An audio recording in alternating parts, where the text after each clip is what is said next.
Today, we are going to talk about another topic. Okay. Namaste all. My Atma Pranams to Brahmarshi Pitamaha Patriji. My dear friends, my dear masters, and my dear gods. Our topic today is the tricycle of life and how to lead it.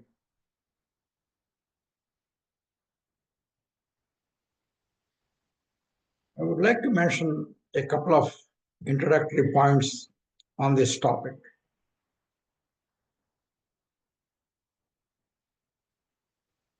The information that I am going to provide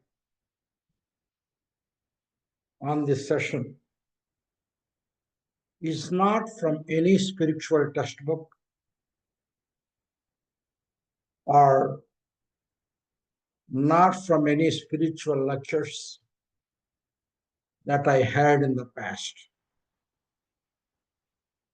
It is purely my personal observation of my life and the lives around me that I have observed over the period of my life.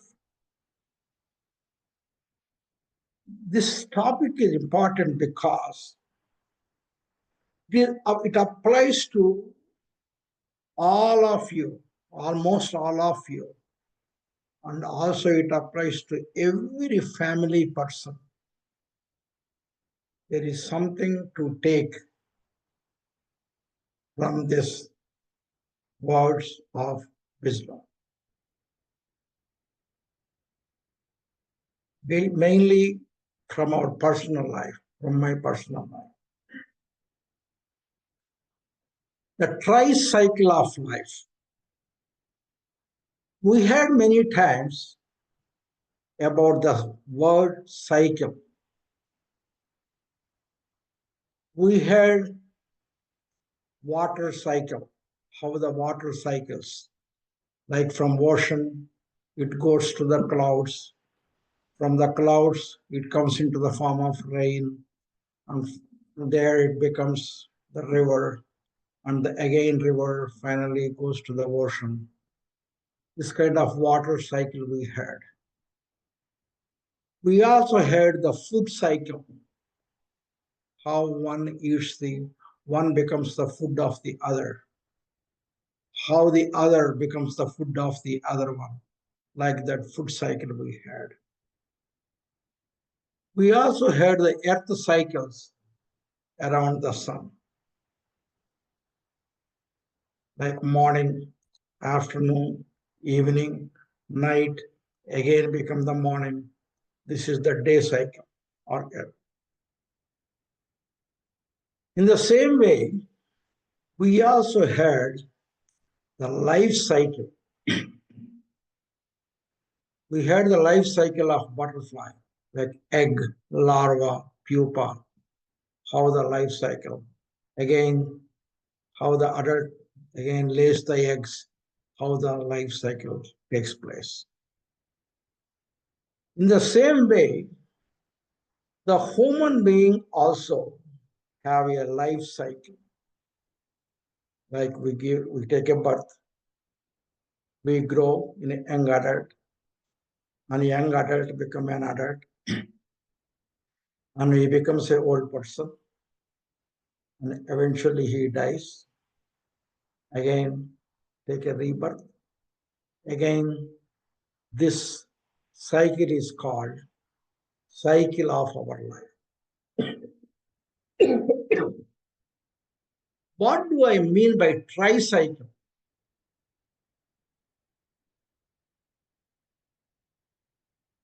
Tricycle means in one cycle of human being, Normally, once life cycle of human being, an average lifespan is around 90 years. That is one full life cycle of a person. I have observed in this 90 years of one cycle of human life, there are three different cycles in this 90 years. Each cycle is 30 years of life. First 30 years, 30 to 60 years, 60 to 90 years. These are three cycles in the life. That's why I call life is a tricycle, tricircle. Cycle and the circle is almost there. So tricycle, there are three circles or three cycles in one whole life.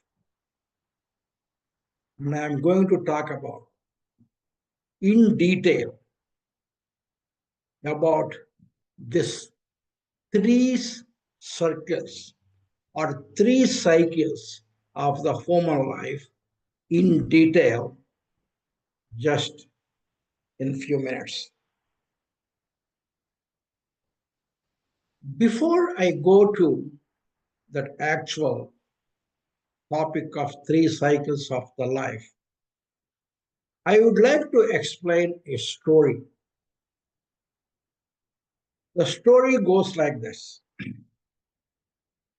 In a Pongal day, on Sankranti time, flying kites are very normal norm that children play. One child is flying a kite very high.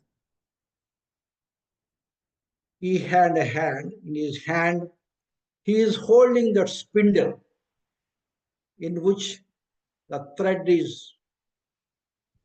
can be winded up. Then he released almost all the thread till the last few rounds still are there in the spindle. And the kite is flying very high in the sky. Very stably it is flying, and he is flying that kite very nicely. That boy. He is about in the evening. He flew the kite quite a while time. It is time for him to go home. Then his father came to him to take him home. He has not come home for long. So he saw the son flying the kite very high. And the father got curious and he asked the son, Son, do you know what makes the kite fly? What is making this kite fly that high? His son replied, Dad, it is the air. It's the wind around there around the kite. It is making the kite fly that high. It is the air that is making the kite fly. That was the boy's answer to the father. The boy thought that way. Not only the boy, the many of us think the same way. Then the father told the son, you are wrong. I will tell you what makes the kite fly. Before I tell you, I want you to do one thing. What, Dad? What should I do? Anyhow, it's night. There's no time for you to rewind all the thread now. It takes long time. Let the kite fly. I will get you a new flight, new kite, and new thread, and new spindle tomorrow. Let us do one experiment. Cut the thread. Let us see what happens. Oh, tomorrow you will get me a new kite, a new thread, and a new spindle. Well, I will do it. So he cut the thread. As soon as he cut the thread, the kite flew a little bit and gradually it went down and fell to the ground. Son, what happened to the kite? There is still air around the kite. You are saying that the air and wind around there is making the kite fly. Still the air and wind is there around that kite, but it's not flying now. It came down and fell into the ground. So that means the air and the wind are only not responsible for the kite to fly. Do you know, son, what is making the kite fly that high very stably and very nicely? Your hand. The spindle that is present in your hand and the thread that is connecting the spindle in your hand to the kite, that connection between the spindle in your hand and the kite is, and your maneuver of your hand made the kite fly smoothly, going to the higher and higher altitude. Oh, that is very interesting, Dad. Now I agree. It is not only the wind or air.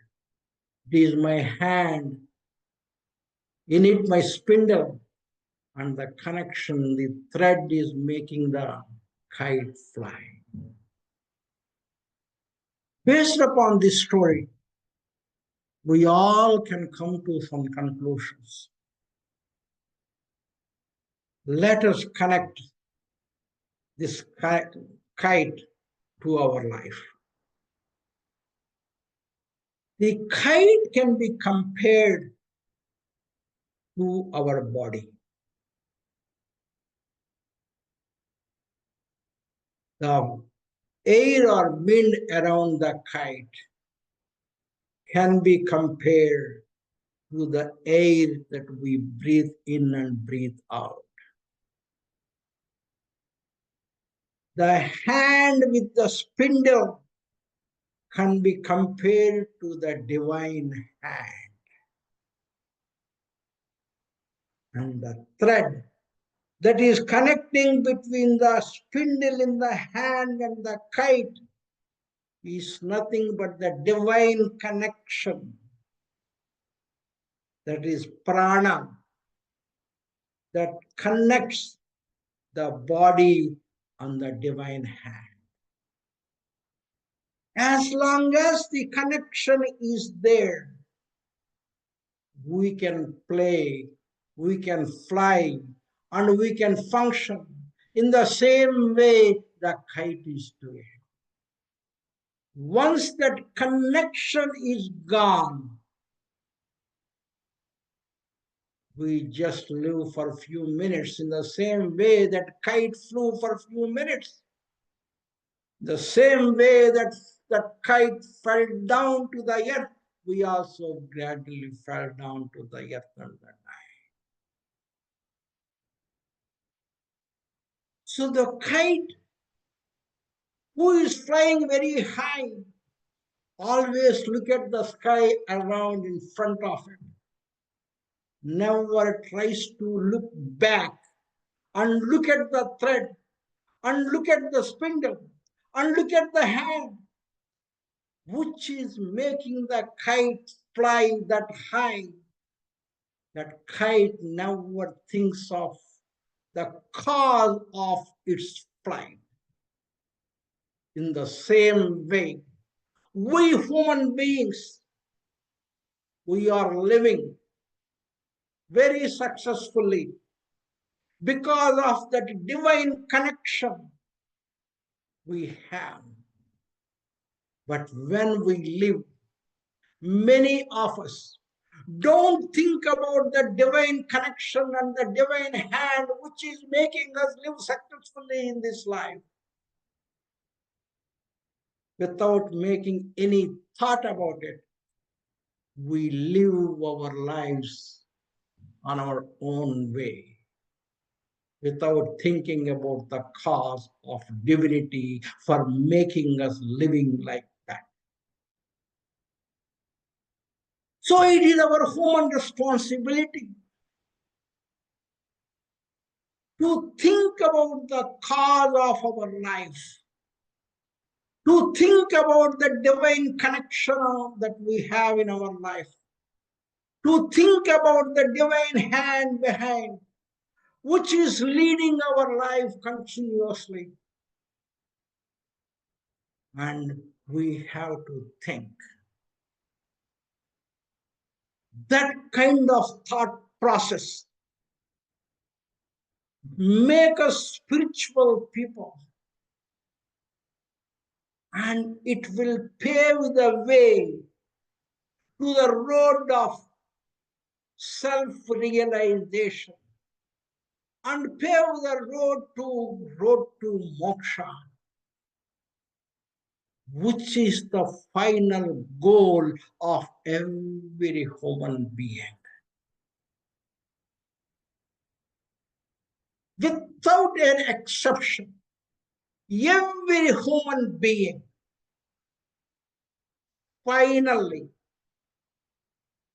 has to go and unite with God. That is called moksha. It may take one birth. It may take 100 births. It may take 1,000 births. It may take million births. It doesn't matter. But the ultimate goal of the human is finally to realize himself that he is the soul and find out and realize the source of his life and realize and attain the moksha. So this kind of thought process makes the way and paves the way to the path of self-realization or the path to the moksha.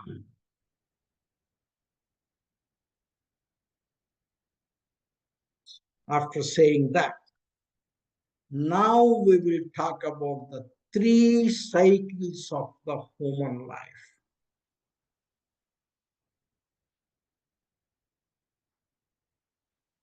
Normally, when I go to the housewarming functions, sometimes they want me to talk about something about the housewarming.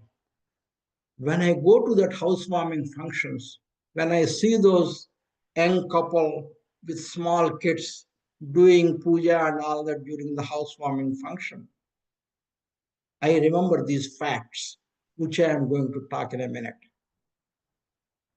I am talking about the first stage of human life. As I told you, human life, an average human life, a complete human life is 90 years. The first 30 years I am going to talk now. We were born to our parents as small kids.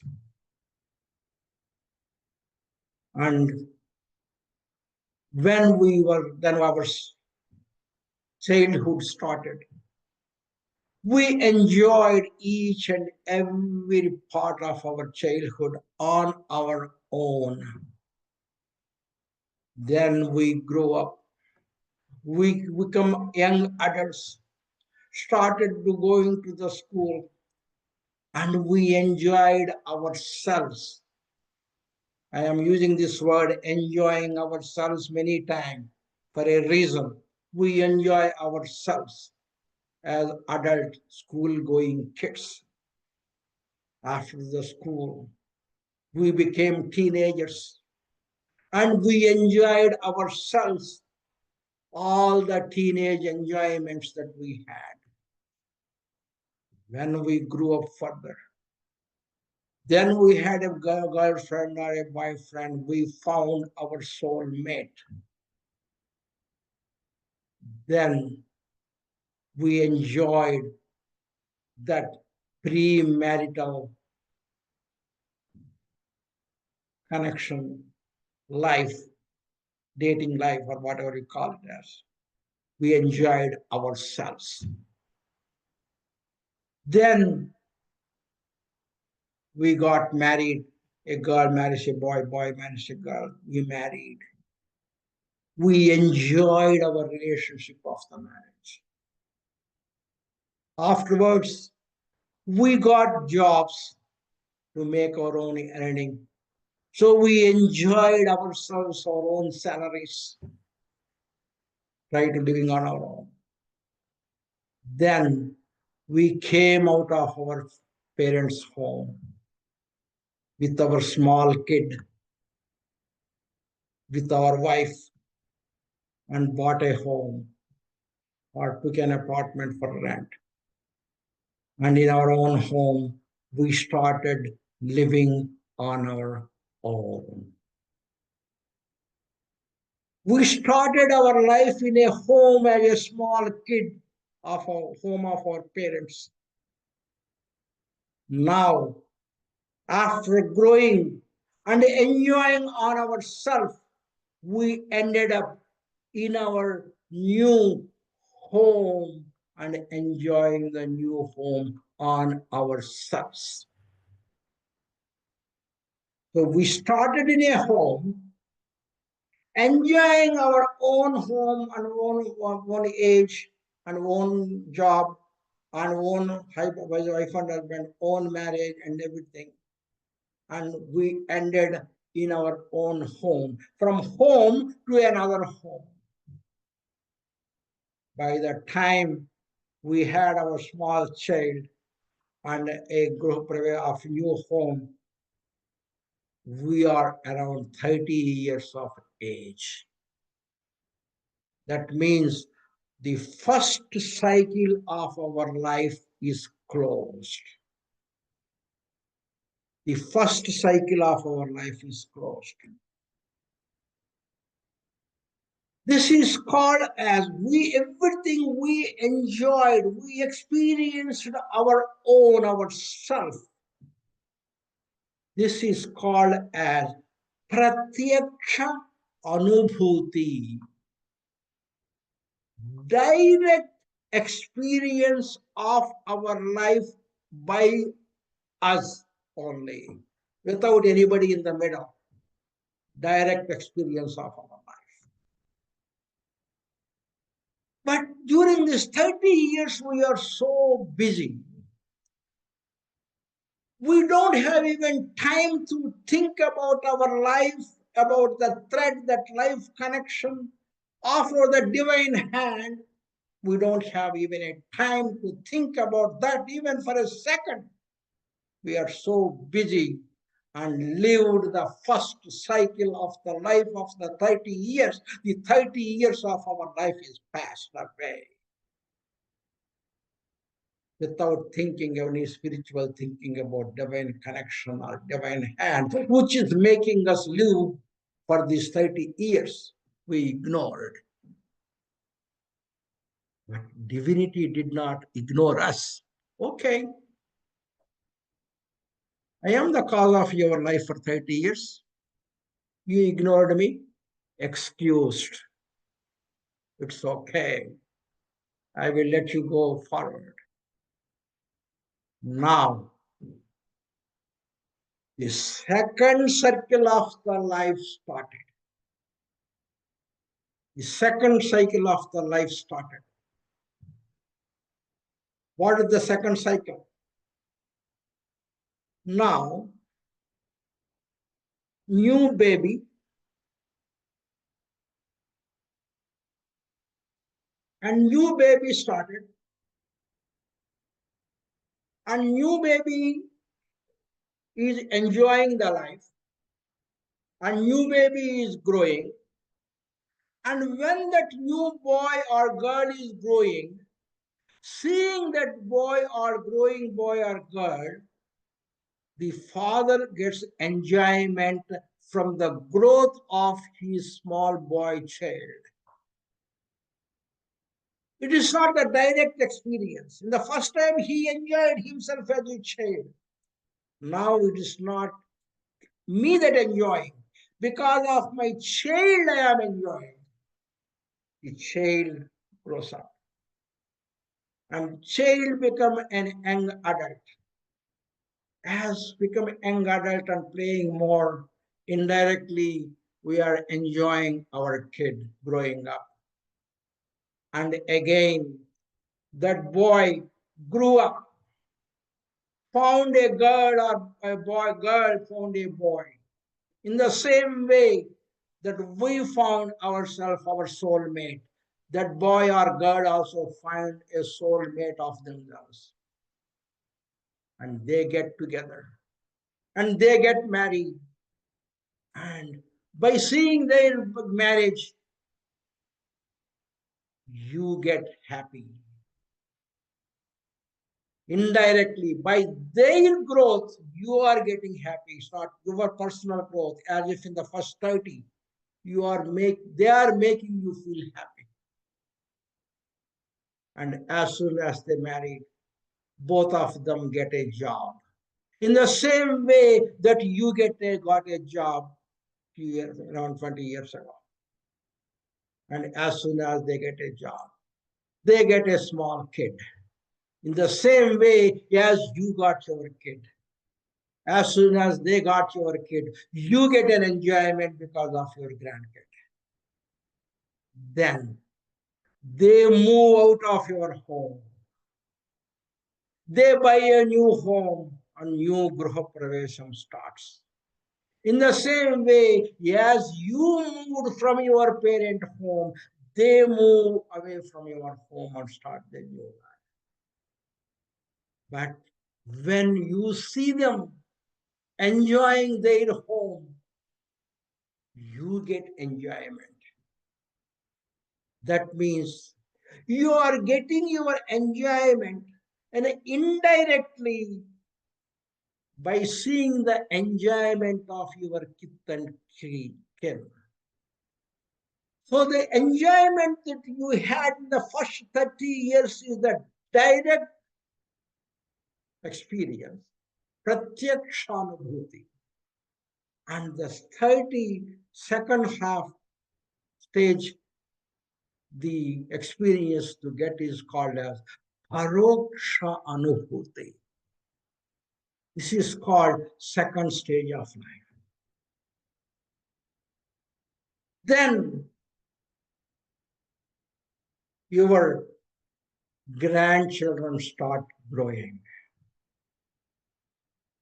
When your grandchildren start growing, by the time all this happens, you will reach 60 years of life.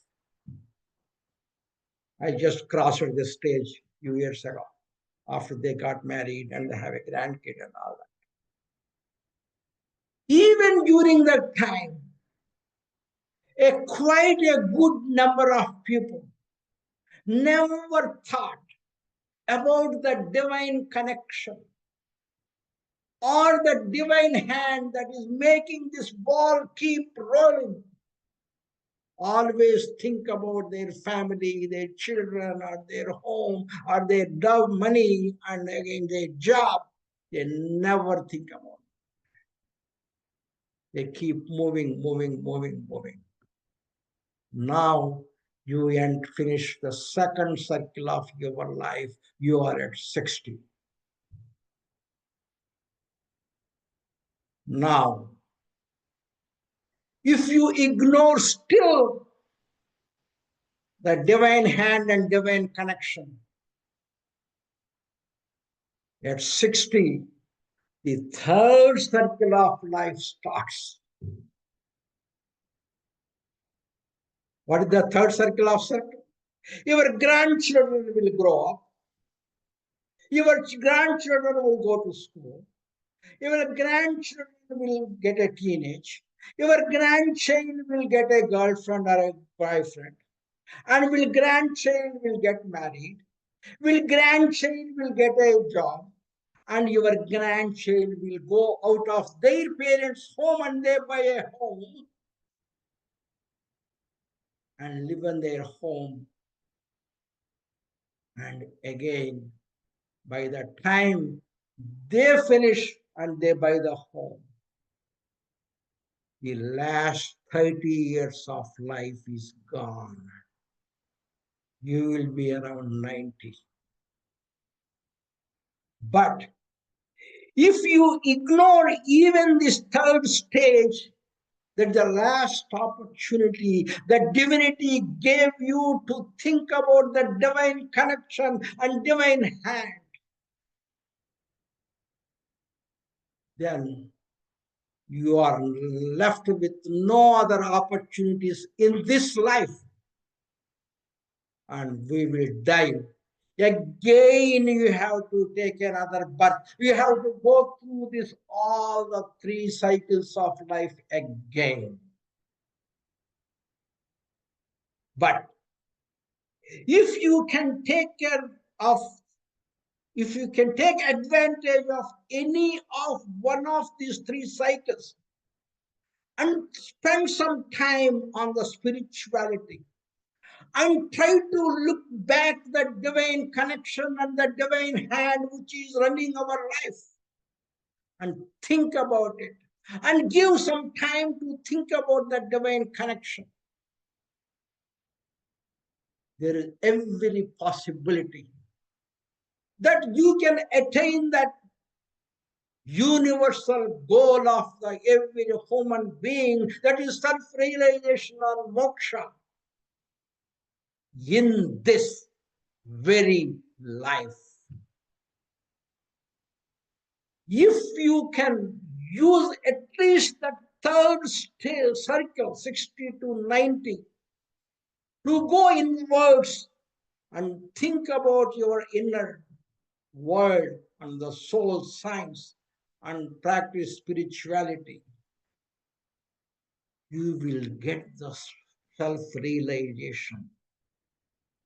That experience is called aparokshanubhuti. That's what the experience of the self-realized person. That's what our Brahmarshi Pitamaha Patriji attained. So it is possible for every human being to get that aparokshanubhuti and self-realization experience in this very, very, very life. But how do we get it? How do we use each cycle of life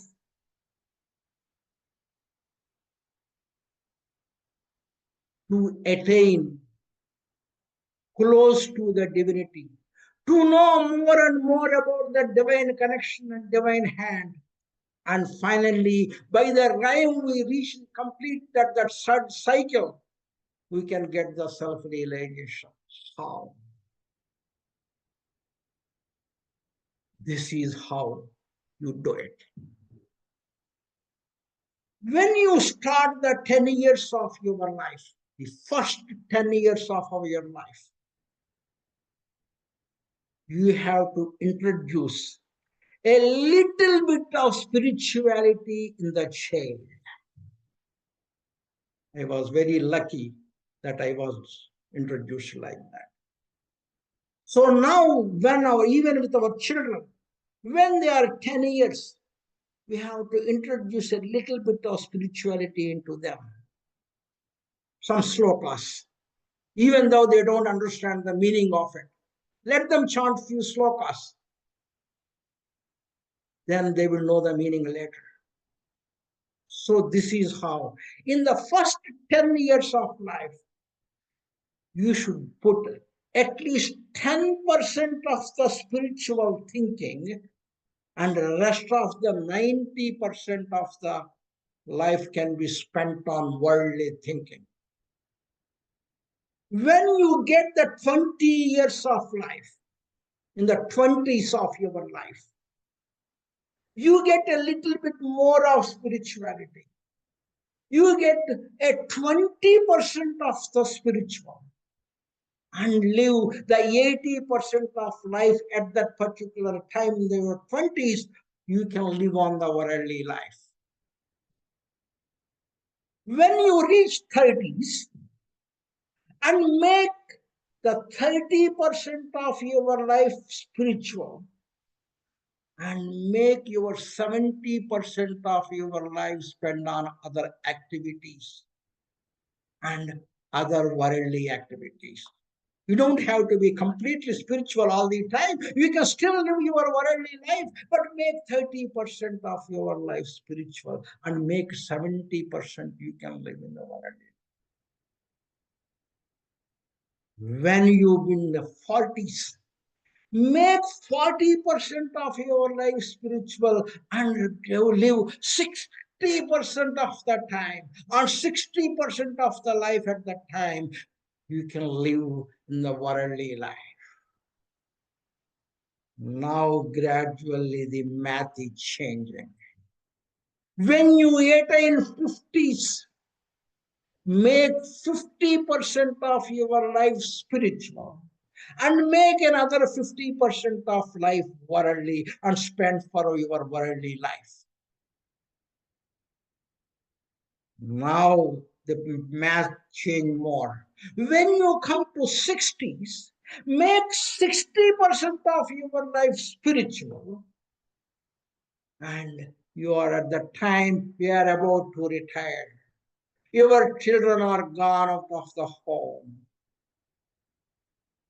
and you have more peaceful time. Then it's our life is at the western horizon at that time, 60.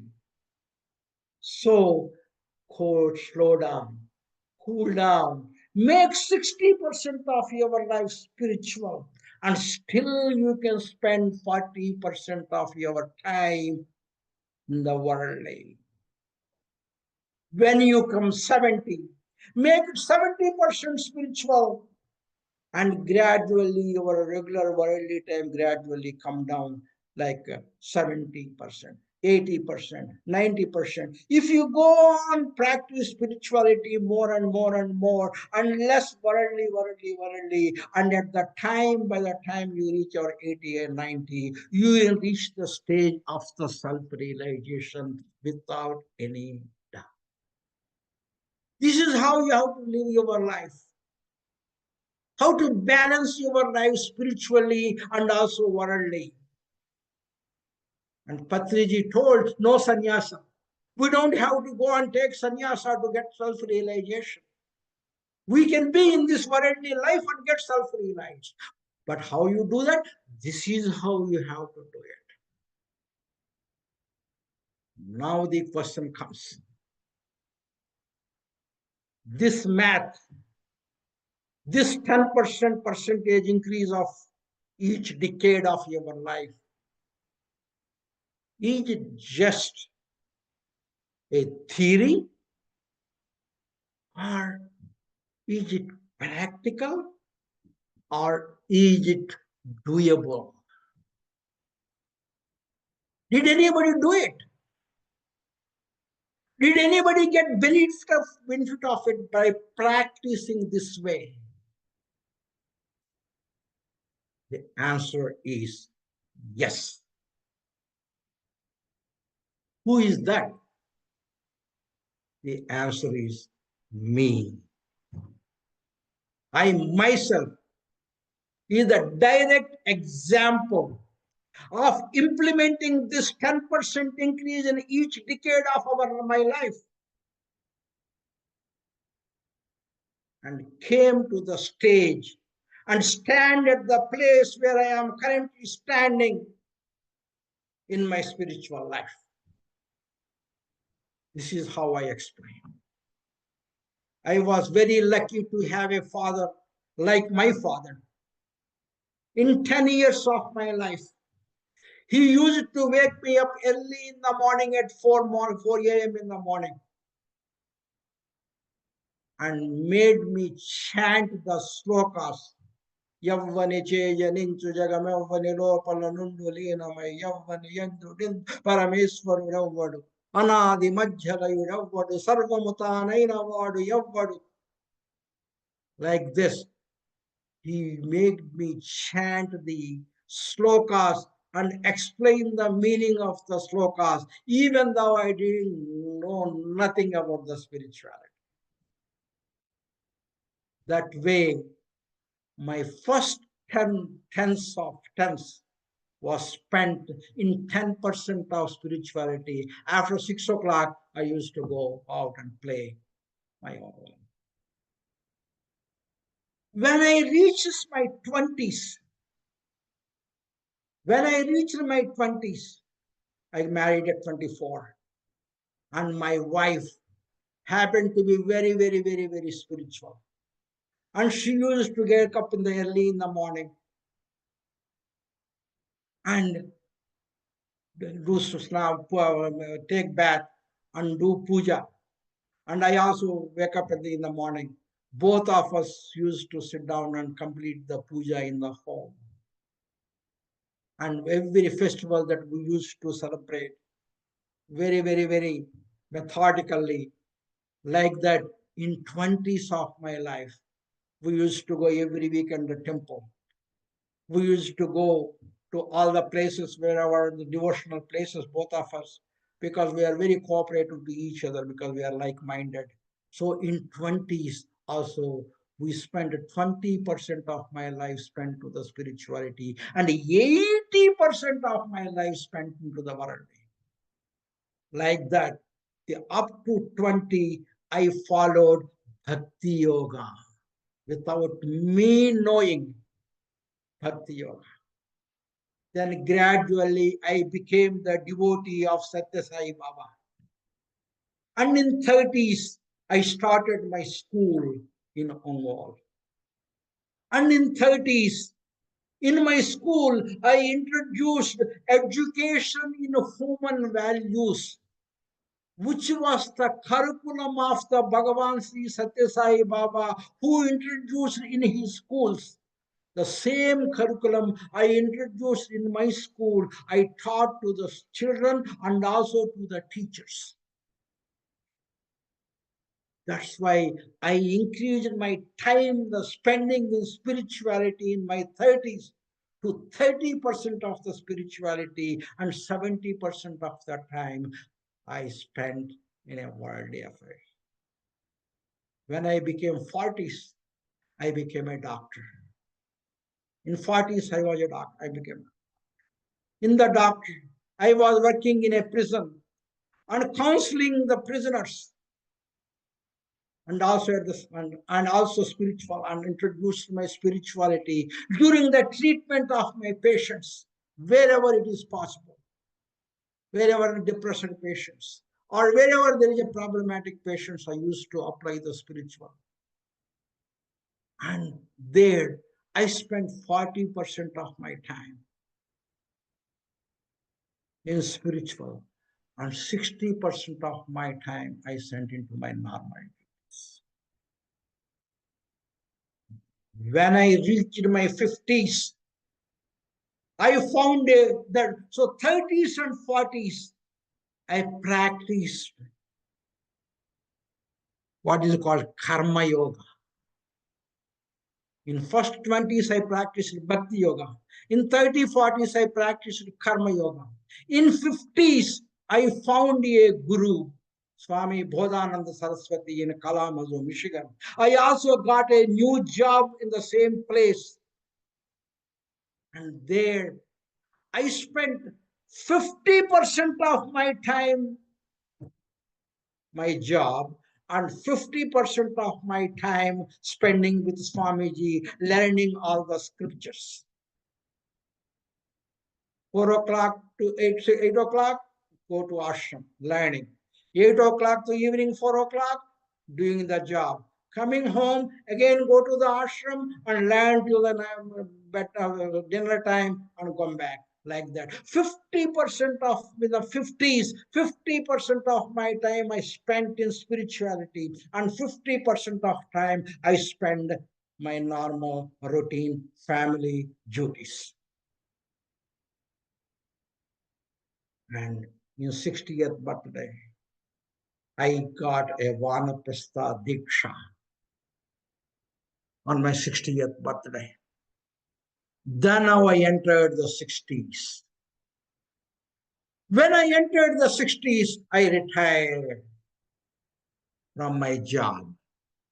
Now I work, I am in 60s. Now I work only 2 days a week. Before I used to work 5 days a week and 2 days weekends. Now I work other way. I work only 2 days and take 5 days weekend. And now I entered the meditation now, the spiritual now, the 40s and 50s, I got Gnana Yoga. Now in 60s, now I became a meditator. Now a contemplator. Now I entered the Raja Yoga, the king of all the yogas, the ultimate of all the yogas, the king of Raja Yoga, the Raja Yoga, the meditator. Now I retired. Now I spend 60% of my time in spirituality and only spend 40% of my time on the regular duties. Because I work only 2 days a week and 5 days are in my hand. That's what I continuously do. Reading the books, listening to the lectures, doing the meditation, spreading the meditation. All these things, my whole day goes on this way. And 60% of my time I spend in spirituality and 40% of my time for other purposes of daily life. In this way, if I keep going the way that I am going with the same pace, I have ultimate confidence that I will reach the place where every spiritual being want to reach. Not want to reach, are destined to reach. And where our Brahmarshi Pitaha Mahapatriji reached. Not only me or anybody, every one of us, because most of you are in the first cycle of the life, who are listening to this lecture, in the first cycle of life. If you make necessary changes of this 10% formula in your lives and gradually increase your spiritual percentage of your life, like me, you also can gradually increase your spiritual time. And you can also reach where the Brahmarshi Pitamaha Patriji reached without any doubt. And this is my firm opinion, and I wish you all the best. Thank you.